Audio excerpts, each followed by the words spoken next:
जैसा कि हम लोग अभी जो वीडियो मेरा चल रहा है जावा का, उसमें हम लोग एरे से रिलेटेड क्वेश्चंस कर रहे हैं। ठीक है, अलग अलग प्रोग्राम बनाए हैं। ठीक है, इनपुट लेना आपको सिखाया है एरे में। ठीक है, देन फिर प्रोग्राम बनाया बिगेस्ट नंबर निकालने का, फिर हम लोग प्रोग्राम बनाए डेटा को सर्च करने का। तो ऐसा ऐसा 4-5 क्वेश्चन हम लोग क्या किए हैं। ठीक है, अब हम लोग फिर से अभी और 2-3 इंपॉर्टेंट क्वेश्चन एरे से रिलेटेड करते हैं, जो कि हम लोग को आगे काम आएगा और एरे को समझने में और हेल्प मिलेगा। ठीक है, चलिए तो स्टार्ट करते हैं। यहाँ पे देखिए, अभी हम लोग एक क्वेश्चन बनाएंगे कि मान लीजिए, सपोज कीजिए कि एक एरे है हमारे पास। ठीक है, इसमें 10 एलिमेंट का एरे है।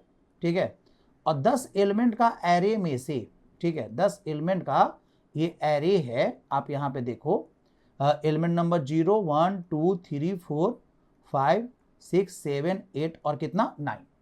क्लियर है। और यहाँ पे हम डेटा डाल लिए 10, 11, 5, 3, 2, 1, 10, 3, 2, 1, ऐसा कुछ डेटा डाल दिए। क्लियर है। और हमें बोल रहा है क्या कि इसमें से किसी डेटा का फ्रीक्वेंसी निकालना है। फ्रीक्वेंसी का मतलब कि वो डेटा कितने बार आया है। जैसे अगर कोई बोला कि 2 का फ्रीक्वेंसी बताओ, तो 2 कितने बार आया है, एक पूरे एरे में एक यहां है और एक यहां है, 2 बार आया है। क्लियर है। 10 का फ्रीक्वेंसी बताओ, तो 10 भी 2 बार आया है। क्लियर है। अगर एक और 10 यहां पे होता तो 10 3 बार हो जाता। क्लियर है। तो इस तरह से बनाना है किसी डेटा का फ्रीक्वेंसी। ये कैसे निकलेगा, ठीक है, समझो। यहां पे पहले मान लो जिस डेटा का फ्रीक्वेंसी निकालना है उसको हम एन में रिसीव कर लेते हैं। एन में मान लीजिए हमने इनपुट कर लिया 10। क्लियर है। अब इस एन का वैल्यू को सभी एलिमेंट से कंपेयर करोगे, इससे कंपेयर करोगे, यहां मिल गया ना ये एन, और इसमें जो एलिमेंट में जो डेटा है वो भी 10 है। मिल गया डेटा। तो यहां पे एक काउंटर रख लेंगे कि जैसा ही डेटा मिलेगा तो काउंटर 1 से बढ़ जाए, तब ना हमें गिन पाएंगे कि हाँ 1 बार मिल गया, 2 बार मिल गया। तो हम यहां पे रख लेते हैं काउंटर कितना, सी। ठीक है, सी का वैल्यू शुरू में कितना रख लेते हैं, 0।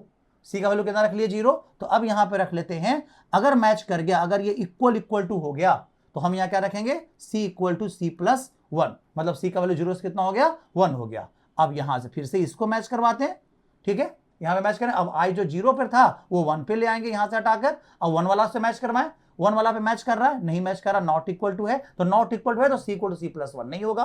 फिर हम इसको यहां से मैच करवाते हैं, यहां भी नहीं मैच कर रहा है, इसको हम इस एलिमेंट से मैच करवाएं, यहां भी नहीं मैच कर रहा है। इस तरीके से हम हर एक एलिमेंट से क्या करवाएंगे, मैच करवाएंगे लास्ट एलिमेंट तक। अब यहां पे फिर से मेरा मैच कर गया। ठीक है, यहां पे फिर से मेरा मैच कर गया, यहां इक्वल टू हो गया, तो फिर यहां पे सी इक्वल टू सी प्लस 1। अब सी का वैल्यू कितना हो गया, 1 से 2 हो गया। क्लियर है। फिर यहां से नहीं मैच नहीं करेगा, यहां पे मैच करेंगे, यहां पे मैच कर जाएगा, तो इस केस में फिर से सी का वैल्यू 1 से बढ़ जाएगा। अब कोई एलिमेंट है नहीं, लूप से बाहर निकलेंगे, सी का वैल्यू प्रिंट करा देंगे, यही आपका क्या निकल जाएगा, फ्रीक्वेंसी निकल जाएगा। क्लियर है, समझ में अच्छे से आ रहा होगा। चलिए तो हम लोग इस क्वेश्चन को पहले बना लेते हैं, रन करा के देख लेते हैं कि फ्रीक्वेंसी निकल पा रहा है या नहीं निकल पा रहा है। देखो, अब इसी प्रोग्राम में आ जाओ, मेरा डेटा इनपुट है और यहां पे हम क्या कर रहे हैं, समझो, मेरा डेटा इनपुट है 10 एलिमेंट का। अब एन भी मान लो, तो यहां इंटर डेटा फॉर सर्च की जगह इंटर डेटा फॉर क्या, फॉर कैलकुलेटिंग फ्रीक्वेंसी। ठीक है, फ्रीक्वेंसी। ठीक है, यहां पे फ्रीक्वेंसी के लिए हम डेटा इनपुट मांग लिए एन में। अब इस एन का कंपेरिजन कहां से करना है, स्टार्टिंग फ्रॉम 0 एलिमेंट से, मतलब कहां से, फॉर आई इक्वल टू कितना, 0, आई लेस देन कितना, आपका क्या लिखेंगे हम यहां पे ARR डॉट क्या, लेंथ तक। ठीक है, और देन यहां पे लिखेंगे I equal to I plus 1।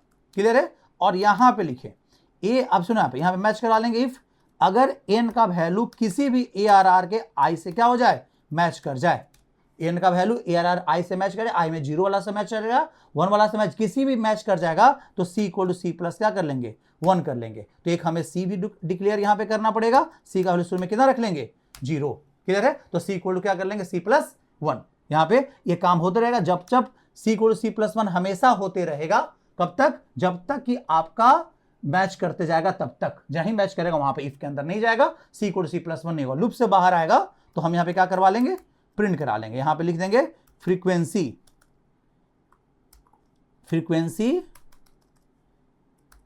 ठीक है, ऑफ, ठीक है, गिवन नंबर इज, क्लियर है, इक्वल टू दे दो और यहां पे प्लस लगा दो, कितना, सी का वैल्यू को प्रिंट करा लो, हो तो गया, आराम से कोड रन कर गया। बात समझे। चलो अब यहां पे इसको हम लोग रन करा के देख लेते हैं। ठीक है, CMD ओपन कर लो और हम लोग अपने डी ड्राइव में चल जाएं और यहां लिखेंगे क्या, CD जावा प्रोग्राम। ठीक है, जावा प्रोग्राम, और यहाँ क्या लिखेंगे जावा, और यहाँ क्या लिखेंगे हम लोग, यहाँ लिखेंगे हम, यहाँ पे हम प्रोग्राम एरे डेमो, फाइल का नाम क्या है एरे डेमो डॉट क्या लिखेंगे जावा। चलिए यहाँ पे आ गया। एक यहाँ पे मेरे पास एरर आ रहा है बिकॉज हम प्रिंटफ यूज कर दिए, ठीक है। चलो प्रिंटफ यूज हो जाएगा, लेकिन सिस्टम डॉट आउट हमें क्या करना चाहिए था, लगा लेना चाहिए था, तब वो भी काम मेरा चल जाता, ठीक है। अब यहाँ पे हम कहाँ पे लिख लिए हैं, प्रिंटफ से प्रिंट करा लिए, कोई इशू नहीं है, आपको सिर्फ ऐसे लगा देना है सिस्टम, ठीक है, डॉट आउट डॉट क्या प्रिंटफ, ऐसे काम चल जाता है तुम्हारा। प्रिंटफ भी होता है ना सी में, जावा में, ठीक है, जो सी में था प्रिंटफ यहाँ भी जावा में भी है, सेम इसी तरह से प्रिंट करेगा, लेकिन यहाँ पे प्रिंट कराएंगे प्लस सी नहीं यूज करेंगे, यहाँ पे यूज करना पड़ेगा %d, फिर यहाँ पे इसको बंद करना पड़ेगा, और फिर सी का वैल्यू को क्या करवाना होगा, प्रिंट कराना होगा, जैसे सी लैंग्वेज में जैसे यूज करते थे आप, ठीक है। चलो नहीं तो प्रिंट से प्रिंट कराओ या प्रिंट एलन से प्रिंट कराओ, क्लियर है। चलो अब यहाँ पे देखते हैं मेरा काम हो रहा है कि नहीं। चलिए अब यहाँ पे हम लोग देख लो, यहाँ पे आ गया इंटरटेन डेटा, 12 डाल दिए, फिर से 12 डाल दिए, 33 फिर से 12 डाल दिए, 55 66 फिर से 12 डाल दिए, फिर से 45 फिर से 55 फिर से 12 डाल दिए, ठीक है। अब देखो अब यहाँ पे 12 का हम फ्रीक्वेंसी निकालते हैं। चलो कितने बार है, कितना है 1 2 3 और फिर यहाँ पे 4, यहाँ 5, टोटल फ्रीक्वेंसी कितना आना चाहिए। देखो frequency of given number is कितना 5, जो नंबर आपने इनपुट किया उसका फ्रीक्वेंसी कितना आया 5 आया, क्लियर है। तो आपको फ्रीक्वेंसी का भी लॉजिक समझ में आ गया होगा किस तरीका से फ्रीक्वेंसी निकलेगा। चलिए एक और इंपॉर्टेंट क्वेश्चन कवर करेंगे, वो होगा क्या, वो हम लोग का क्या होगा, एरे को अरेंज करना असेंडिंग ऑर्डर या डिसेंडिंग ऑर्डर में, चलिए जिसको हम लोग बोलते हैं सॉर्टिंग, क्लियर है। तो यहाँ पे हम सॉर्टिंग का प्रोग्राम बना रहे हैं, ठीक है, मतलब अरेंज करेंगे एरे को, ठीक है। अब यहाँ पे देखो मान लो कि एक एरे है 5 एलिमेंट का, ठीक है, लॉजिक समझने के लिए छोटा एरे ले लेते हैं।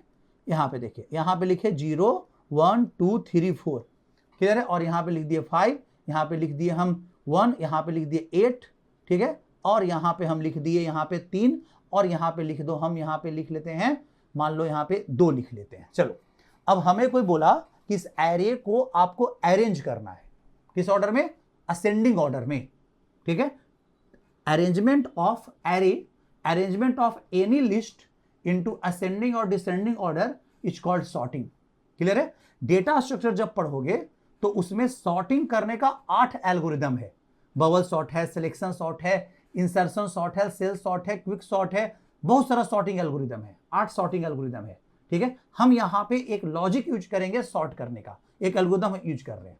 देखो यहाँ पे, अब यहाँ पे बात करेंगे कैसे सॉर्ट करेंगे। देखो सॉर्टिंग करने का 2 तरीका होता है। पहला, डेटा जब एरे में आ गया, जैसे यहाँ पे डेटा एरे में इनपुट हो गया है, क्लियर है। अब इस एरे में रखा हुआ डेटा को अब हमें सॉर्ट करना है, मतलब उसका पोजीशन हमें बदलना पड़ेगा, मींस हमें क्या बदलना होगा, पोजीशन बदलना होगा, क्लियर है। मतलब अब 1 इधर है तो 1 को इधर करना होगा, ठीक है, क्योंकि 1 छोटा है तो इधर करना होगा, और फिर अगर 2 इधर है 2 को भी इधर करना होगा, तो यहाँ पे स्वैपिंग करना पड़ेगा, ठीक है, कंपेयर करना पड़ेगा, पता करना पड़ेगा ना कि आगे कौन है पीछे कौन है, तब ना पता चलेगा कि सॉर्टिंग कैसे होगा। तो जो एल्गोरिदम हम बता रहे हैं सॉर्टिंग का, पहले उसको समझेंगे, देन आप कोड को लिखेंगे। देखिए तो जो हम एल्गोरिदम यूज करेंगे, टोटल इसमें टोटल कितना डेटा है, 5 डेटा है, तो 4 पासेस में मेरा काम हो जाएगा। कितना पासेस में, 4 पासेस में। हर एक पास में एक छोटा डेटा को उसको सही जगह पर हम क्या करेंगे, ले आएंगे। देखो तो स्टार्ट करते हैं पास 1 से। पास 1 में क्या करेंगे हम, मान लो कि तुम्हारे पास ये डेटा है, ठीक है, यहां पे ये हो गया, फिर 0 1 2 3 और कितना 4, यहां पे कितना 5, यहां 1, यहां पे 8, यहां पे 3 और यहां पे कितना 2, क्लियर है।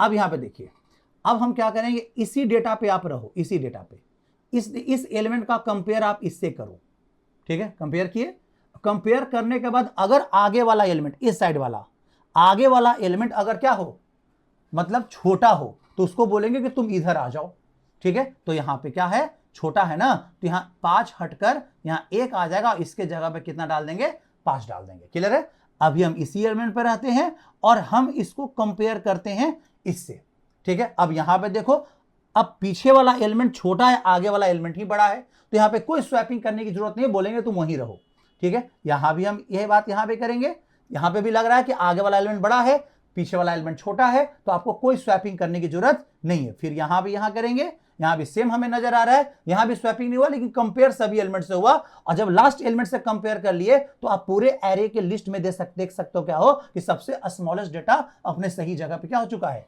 जा चुका है। क्लियर है? चलिए अब हम लोग यहां बात करेंगे किसके बारे में, पास 2 के बारे में। क्लियर है? अब पास 2 में देखेंगे कि मेरा एक डेटा सही जगह पर क्या हो चुका है, आ गया है। क्लियर है? एक एलिमेंट 2 3 4 5 0 1 2 3 4, यहां पे कितना है 1, यहां पे कितना है 5, यहां पे कितना है 8, यहां पे कितना है 3 और यहां पे कितना है 2। क्लियर है? अब इस केस में देखो यहां पे क्या होगा, अब यहां पे समझो इस केस में क्या है कि हमें अब वही काम यहां से लेके यहां तक में करना है, क्योंकि ये डेटा को हम छोड़ देंगे क्योंकि ये फर्स्ट एलिमेंट पे सही डेटा पहुंच चुका है। ठीक है? अब हम इस एलिमेंट पे रहेंगे। क्लियर? और इसका हम इससे कंपेयर करेंगे। क्या नजर आ रहा है? स्वैप करने की जरूरत है, आगे वाला एलिमेंट तो बड़ा है, स्वैप करने की जरूरत नहीं है। फिर हम इसको यहां करेंगे, यहां पे स्वैप करना पड़ेगा। क्यों? क्योंकि आगे वाला एलिमेंट छोटा है, पीछे वाला एलिमेंट क्या है, बड़ा है। तो हम बोलेंगे स्वैप हो जाओ, यहां पे कितना आ जाओ 3 और यहां पे कितना कर दो 5। क्लियर है? फिर से हम इसी एलिमेंट को हम इस एलिमेंट से क्या करेंगे, कंपेयर करेंगे। क्लियर है? यहां भी हमें स्वैप करने की आवश्यकता लग रहा है क्योंकि 2 छोटा है, तो 2 को आगे ले आए और 3 को यहां कर दिए। अब हमें और एलिमेंट है नहीं, तो मेरा यहां पे लास्ट कर जाएंगे कंपैरिजन का काम। क्लियर है? चलो अब यहां पे देख रहे हो क्या कि सेकंड पास कंप्लीट हुआ, तो सेकंड स्मॉलेस्ट डेटा अपने सही जगह पे क्या हो गया है, चला आया है। ठीक है? अब यहां पे हम क्या कर रहे हैं, पास यहां पे 3, पास 3 काम करते हैं। यहां पे सेम प्रोसेस करना है सभी में। ठीक है? देखिए 0 1 2 3 4, यहां पे कितना है 1, यहां पे कितना है 2, ये दोनों को छोड़ दीजिए क्योंकि ये दोनों अब सही जगह पे आ गया है। अब हम लोग को यहां काम करना 8 5 और 3। अब इसमें देखो, अब इसका इससे कंपैरिजन होगा, यहां पे स्वैप करने की जरूरत है, तो यहां पे क्या करेंगे, यहां 5 आ जाएगा और यहां 8 आ जाएगा। अब यहां पे इसको कंपैरिजन, यहां पे क्या आ जाएगा 3 आ जाएगा, यहां पे 5 आ जाएगा। क्लियर है? सेकंड थर्ड पास भी कंप्लीट कर लिए। अब हम पास कौन करते हैं 4। ठीक है? अब इस पास 4 में देखो यहां पे हम रख लिए इस तरीका से 0 1 2 3 4, यहां पे लिख दिए 1, यहां पे लिख दिए 2, यहां पे लिख दिए हम क्या 3 और यहां पे लिख दिए 8 और यहां पे लिख दिए 5। क्लियर है? चलिए अब यहां पे बात करते हैं, तो देखो यहां पे, अब यहां पे ये दोनों ही एलिमेंट बच गया है ना, ये दोनों एलिमेंट क्या है, बच गया है। क्लियर है? अब हमें इस दोनों एलिमेंट का हम क्या करेंगे, यहां पे करेंगे। अब देखो यहां पे हम इससे और इससे क्या करेंगे, कंपेयर करेंगे। ठीक है? अब यहां पे भी हमें स्वैप करने की क्या है आवश्यकता है, तो यहां पे 5 ले आएंगे, यहां पे 8 ले आएंगे। अब चलो 4 पास कंप्लीट हुआ। अब अपना डेटा को देखो, तो आपका डेटा क्या है, सॉर्टेड होगा। 0 1 2 3 4 1 2 3 5 और 8, ये आपका डेटा क्या हो गया, सॉर्टेड हो गया। क्लियर है? बात समझे? तो ये एल्गोरिथम समझ में आवा किस तरीके से काम कर रहा है। अब इस एल्गोरिथम के बेसिस पर हम कोड लिखते हैं। ठीक है? अब यहां पे समझो कि हम लोग इस एल्गोरिथम के बेसिस पे क्या लिखेंगे, कोड लिखेंगे। समझो यहां पे टोटल कितना पास है, इसमें समझना इस चीज को, टोटल कितना पास है, तो जितना एलिमेंट है उससे कम, एक कम। ठीक है? जैसे मान लो कि मेरे पास 10 एलिमेंट होगा, मेरे पास कितना होगा, 10 एलिमेंट होगा, तो 10 एलिमेंट होगा तो उसमें से टोटल 9 पास में मेरा काम होगा। क्यों? क्योंकि एक 9 हर एक पास में एक डेटा सही जगह पे आ जाता है, तो आपके पास 9 डेटा सही जगह पे आ जाएगा, जिसका मतलब कि एक डेटा अपने आप सही जगह पे क्या हो जाएगा, आ जाएगा। क्लियर है? चलो अब यहां पे बात करते हैं इस तरीका से कि कैसे इस चीज को करेंगे। देखो यहां पे अब हम लोग क्या करते हैं, यहां पे समझो यहां पे क्या है, अब हम यहां पे क्या करेंगे कि पहला जो लूप लगाएंगे वो हम पास के लिए लगाएंगे। क्यों? कि हम पास नंबर 1 पर रहेंगे, पास नंबर 1 पे रहना है और उसका कंपैरिजन हमको करना है कहां से, यहां से लेके उसके आगे से लेके लास्ट एलिमेंट तक। ठीक है? अगला एलिमेंट से लेके लास्ट एलिमेंट तक। बात समझे? पास नंबर हम देखो आई का वैल्यू कितने पे, 0 पे रखते हैं, 0 पे ही रहेंगे हम। और उस अगर आई 0 पर है तो 1 से स्टार्ट होकर कहां तक जाना है, 4 तक जाना है। आई अगर 1 पे आ जाएगा तो 2 से स्टार्ट होकर कहां जाना है, 4 तक जाना है। आई अगर 2 पे आ जाएगा तो 3 से लेकर कहां तक, 4 तक कंपेयर किए। ठीक है? यहां भी वही करेंगे, आई 0 पास कितना चलेगा, आई लेस देन ARR डॉट क्या, लेंथ, तो लेंथ निकलेगा ना, और लेंथ -1 ना करके 2 कर देंगे। लेंथ मान लो 10 है, तो 0 से लेके आपका 10 में से 2 गया 8, तो 0 से लेकर आपके पास लेस देन 8 तक चलेगा। क्लियर है? समझो यहां पे लेस देन कितना, 8 तक चलेगा। क्लियर? लेस देन 8 तक चलेगा तो 7 ही होगा ना, 8 ही होगा, 1 घटा दो, लेंथ -1 कर देते हैं। क्यों? या फिर इक्वल टू लगा दे, 2 अगर उधर 2 लगो तो यहां पे इक्वल टू लगा दो, कोई दिक्कत नहीं है। तो 0 से लेके अब 8 तक चलेगा ये। क्लियर? लेंथ -1 9, तो 0 से लेके 8 तक चलेगा, 0 से लेके 8 तक मतलब टोटल 9 पास हो गया। और यहां पे i = i + 1। ठीक है? अब ये सेट कर दिया पास का। जब हम पास नंबर 0 पर है मतलब 1 पर है, ठीक है, तो हमें एक कंपैरिजन का लूप लगाना है कि जब 0 पर हो तो तुम्हें चलना है i+1 से, मतलब अगर 0 पर है जस्ट उसके अगला एलिमेंट से हम सभी एलिमेंट से क्या करेंगे, कंपेयर कर लेंगे, तब तुम 0 से कितने में जाना, 1 पे जाना, तब यहां पे i यहां पे आता है, ठीक है। कहां तक जाएगा, लेस देन ARR डॉट क्या, लेंथ तक, ठीक है। और यहां पे j equal to j plus कितना 1, ये कर लेंगे। अब जब ये कंपेरिजन हो रहा है, देखो अब 0 रह गया, देखो यहां पे लिखेंगे क्या, इफ ARR का i, समझो यहां पे ARR i कौन हुआ, ARR का वो एलिमेंट जिसके जगह पे हमको छोटा डेटा खोज के वहां से लेके यहां लाना है, ठीक है, ये हुआ। और उसका अगला एलिमेंट कौन हुआ, j। अगर ARR का j, समझो यहां पे ARR का i, ये i हुआ, अगर ये बड़ा है अपने आगे वाला किसी भी डेटा से, मतलब इधर वाला डेटा छोटा है ARR का किससे, j से, क्लियर है। अगर बड़ा है तो हम क्या बोल रहे हैं कि भाई स्वैप कर दो दोनों के बीच में, तो यहां पे हम लिख देंगे स्वैपिंग का logic, t equal to ARR का किसको ले आओ, i को ले आओ, और ARR के i में किसको ले आओ, ARR का किसको, j को ले आओ, और यहां पे लिख देंगे ARR के j इक्वल टू t को कर दो स्वैप, समझे। ये काम कब तक हो, देखो ये लूप कंपैरिजन का लूप है जो कि स्टार्ट हुआ i+1 से लास्ट तक जाएगा, जहां जहां ARR का i बड़ा होगा ARR के j से तो स्वैप करते चला जाएगा, जैसे हम लोग यहां पे किए थे, जहां जहां देखो बड़ा हो रहा था, इधर वाला अगर इधर वाला जैसा ही छोटा मिलता था और इधर वाला बड़ा होता तो हम लोग क्या कर देते, स्वैप कर ले रहे थे, स्वैप करते जाएगा। अब जब ये खत्म होगा तब i को बोलेंगे अब अगले पास के लिए चलो, अब i का वैल्यू 0 से कितने में जाएगा, 1 पर, मतलब i कितने पे आ गया, यहां 1 पे आ गया। अब इस 1 के लिए j कहां से स्टार्ट होगा, यहां से, और लास्ट यहां तक चलेगा, ठीक है। देखो फिर से जहां जहां ARR का i बड़ा होगा ARR के j से वहां पे स्वैप होते जाएगा, बस यही लॉजिक को हम लिख देंगे, आपका स्वैपिंग का प्रोग्राम कंप्लीट हो जाएगा, मतलब आपका सॉर्टिंग का प्रोग्राम कंप्लीट हो जाएगा विद द स्वैप, क्लियर है। चलिए तो अब यहां पे इसको रन करा के देखते हैं कि मेरा सॉर्ट हो पा रहा है या नहीं हो पा रहा है, चलिए देखते हैं। यहां पे आ जाइए, यहां पे देखो, यहां पे चलो, यहां पे इस सबको हटा दें, एरे मेरे पास इनपुट है, चलो, और यहां पे सी की जगह एक हमको i लेना पड़ेगा और एक हमें i, j, t, एक टेम्पोररी वेरिएबल, ठीक है, ये रख लिए। चलिए अब हम लोग बात करेंगे यहां पे आगे। अब यहां पे देखो पहला लूप लगा देते हैं, फॉर i इक्वल टू 0 से i less than ARR dot क्या, लेंथ तक, ठीक है, और यहां पे लेंथ -1 तक, और i इक्वल टू i+1, ये काम कर देंगे। फॉर ईच i, जितना टर्म चल रहा है हर एक i के लिए जितने बार पास चलेगा, i वाला लूप को तुम पास इतना समझो, हर एक पास के लिए j कहां, कंपैरिजन कहां से होगा, जहां i अगर 0 पर है तो j कहां से स्टार्ट होगा, i+1 से, अगला एलिमेंट से, कंपैरिजन कहां तक करेगा, j less than ARR dot क्या, लेंथ, क्लियर है। और यहां पे j equal to j plus कितना 1 कर लेंगे, समझे, हो गया। अब कंपैरिजन कर लेंगे, इफ क्या ARR का ith वैल्यू, ये साइड वाला वैल्यू, क्या ARR का ith वैल्यू, ये साइड वाला वैल्यू जो जो जो 0 पर है, अगर ये बड़ा होता है अपने आगे जितने आने वाला वैल्यू है जो j चल रहा है, ठीक है, j से, तो हम बोलेंगे दोनों आपस में स्वैप हो जाओ, क्योंकि छोटा इधर हो गया बड़ा इधर है तो स्वैप होना पड़ेगा असेंडिंग ऑर्डर के हिसाब से। तो यहां लिखेंगे क्या, t इक्वल टू ARR का कौन, i, और ARR का, सुनो यहां पे लिखेंगे t इक्वल टू ARR का कौन, i, और यहां पे हम क्या करेंगे, ARR का कौन, i इक्वल टू ARR का j, इस तरह से कर लिए, और ARR का j इक्वल टू किसको रख लेंगे, t को रख लेंगे, क्लियर है। ये काम मेरा होते रहेगा, बात समझे, जब जब ऐसा होगा, जब जब मेरा स्वैप होते जाएगा। अब जब कंप्लीट लूप से क्या आएगा, बाहर आता है, तब पूरे एरे को तुम प्रिंट करा लो, तब देखो तुम्हारा एरे सॉर्ट हुआ कि नहीं हुआ। फॉर ईच लूप लगा देते हैं, ठीक है, इंट x रख लेते हैं और यहां पे ARR को रख लेते हैं, ठीक है।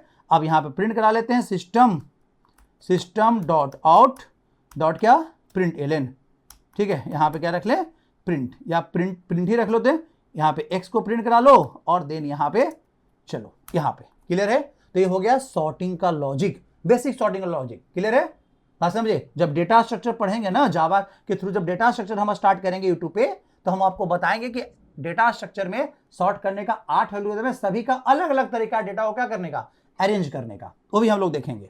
चलो अब यहां पे इसको रन करा के देख लेते हैं भाई, ये सही चल रहा है कि गलत, ठीक है। देखिए आ जाए यहां पे, और देन हम लोग के पास एरे डेमो है, देखिए 10 डेटा इनपुट कर लेते हैं, 11, 1 4 2 7 3 1 8 2 और यहाँ पे -1, ठीक है। चलो देखो तो सॉर्ट हो गया ना, -1 सबसे छोटा है तो सबसे आगे आ गया, -1 1 1 2 2 3 4 7 8 11। हम डेटा अनअरेंज दिए हैं, डेटा मेरा शॉर्ट ऑर्डर में सही तरीका से आ गया।